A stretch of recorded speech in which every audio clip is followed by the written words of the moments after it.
ओम शांति। आपको स्वागत है आपके ही YouTube channel seek the soul the truth lies within इन में, जहाँ पर हम आत्मा और परमात्मा का ज्ञान लेते हैं, समझते हैं वरदानों के द्वारा।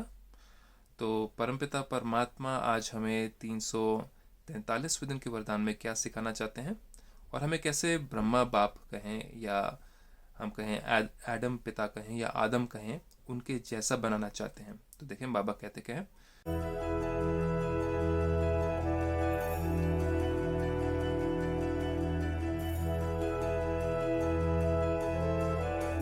परमात्मा पिता कहते हैं चलन और चेहरे द्वारा हमारी जो चलन होती है, जिससे कि हमारा कैरेक्टर बदलता है, नेचर बदलता है, और चेहरे पे या तो आपके या तो रूहानियत होगी या जिस्मानियत होगी, द्वारा पुरुषोत्तम स्थिति का साक्षात्कार कराने वाले सबसे उत्तम पुरुष, आत्मा को पुरुष कहा जाता है। तो पुरुषोत्तम आत्मा, सबसे ऊंची आत्मा तो परमपिता परमात्मा, उनके बाद में ब्रह्मा या एडम है।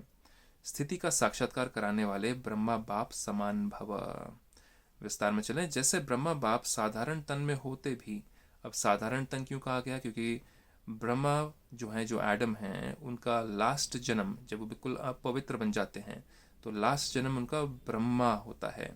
मतलब कि लास्ट में परमपिता परमात्मा आकर के एडम की जो लास्ट जन्म की जो आत्मा होती हैं, उस तन में प्रवेश करके उनको अपने कई पूर्व जन्मों का जो ज्ञान नहीं पता होता एडम को, कि वो कब से अपवित्र बने, कब से वो गिरे, कब से उन्होंने विष खाना शुरू किया।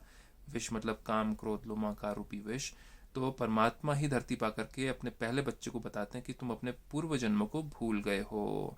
और फिर एडम को ही या ब्रह्मा को ही वो उनका जो दुनियावी नाम होता है, वो तो जैसे मेरा दुनियावी नाम परमप्रीत है, तो वैसे ही लेखराज कृपलानी जी, उनका दुनियावी नाम था, उनको आकर के कहते हैं तुम ही पहले बच्चे थे, तुम ही सतयुग में देवी देवता श्री नारायण थे।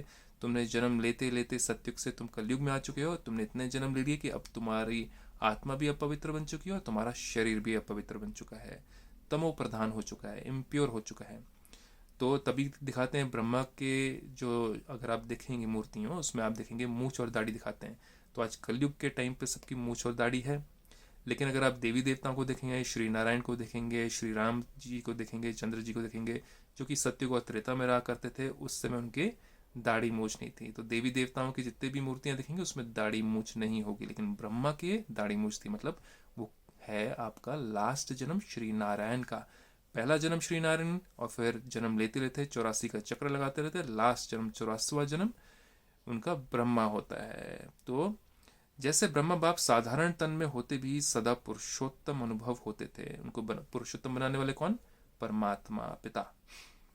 तो साधारण में पुरुषोत्तम की झलक देखी है ना। साधारण तन, बिल्कुल लास्ट तमो प्रधान तन देखिए। आप सोचिए जरा, श्री नारायण का तन बिल्कुल कहते हैं कंचन काया, बिल्कुल सुंदर नयन होते थे, बिल्कुल आत्मा भी पवित्र, तन भी पवित्र, है ना। रत्न जड़ित उनके तन के ऊपर सारे जो उनके कपड़े थे, वस्त्र, सब कुछ, चाहे मुकुट हो, सब चीज़ें रत्न जड़ित था। और ब्रह्मा को दिखाते हैं शास्त्रों के साथ में कि वो भगवान को ढूंढ रहे हैं, ज्ञान को ढूंढ रहे हैं।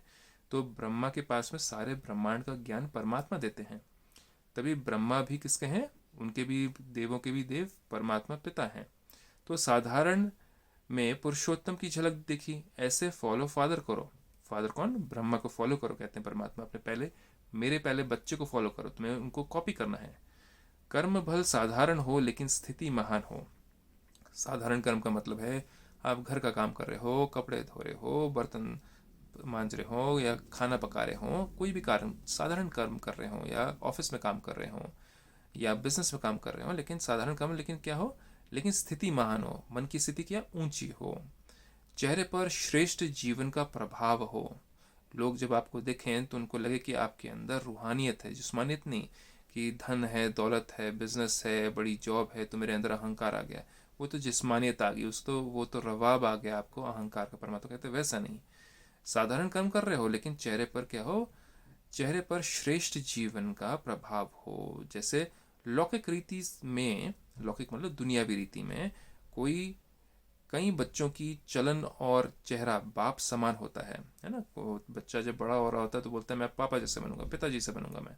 तो उसकी चलन भी कैसे होती है? पापा को कॉपी करने लगता है, पिताजी को कॉपी करता है, और चेहरा भी वैसे होता है उसका। पर मतलब कहते हैं तुम्हें यहाँ पर तो तुम चेहरा बदल नहीं सकते, ब्रह्मा जैसा चेहरा नहीं कर सकते हो, लेकिन चेहरे का अर्थ ही अलग है यहाँ पर, और चलन तो कर सकते हो ना। यहाँ चेहरे की बात नहीं है, लेकिन चलन ही चरित्र है। तो हमारा चलन एडम या ब्रह्मा, पहले बच्चे जैसा होना चाहिए। अब उनका चरित्र क्या था, वो कैसे थे, उन्होंने क्या कर्तव्य किए, उसके लिए आपको Brahma Kumari godly spiritual university में आकर के उनकी जीवन कहानी भी और साथ साथ अपने पूर्व जन्मों का ज्ञान भी आपको मिलेगा। हर चलन से बाप का अनुभव हो, ब्रह्मा बाप समान पुरुषोत्तम स्थिति हो, तब कहेंगे बाप समान। मतलब कि हमें किसके जैसा बनना है। दुनिया तो आज एक्टर एक्ट्रेसेस को कॉपी करती है, दुनिया मिनिस्टर्स को कॉपी करती है, कोई गुंडे को कॉपी करता है, विलन को कॉपी करता है, कोई हीरो को कॉपी करने की कोशिश करता है। लेकिन परमात्मा कहते हैं लेकिन आज कोई देवी देवताओं की पूजा तो करते हैं, लेकिन देवी देवता को कॉपी करते नहीं है। तो परमात्मा कहते हैं तुम तो पहले सबसे पहले देव जैसे बनो ना। ब्रह्मा तो सबसे पहले देव थे, उनके जैसा बनो। दुनियावी तरीके से मत बनो औरों के जैसा, क्योंकि सारी दुनिया की जो रंगी चंगी दुनिया है जो आज टीवी पे देखते हैं वो सब कुछ तो कलयुगी है, तो उसमें कोई प्योरिटी है ही नहीं। तो इसलिए परमात्मा कहते हैं तुम्हें इस कलयुग के अंत होने से पहले तुम्हें बिल्कुल पवित्र बनना है, इसलिए ब्रह्मा को फॉलो करो। वो करना कैसे, उसके लिए आपको ब्रह्मा कुमारीज में जाकर के 7 डेज का कोर्स करना बहुत ज़रूरी है। इसी साथ में आज का ये वरदान था। ओम शांति।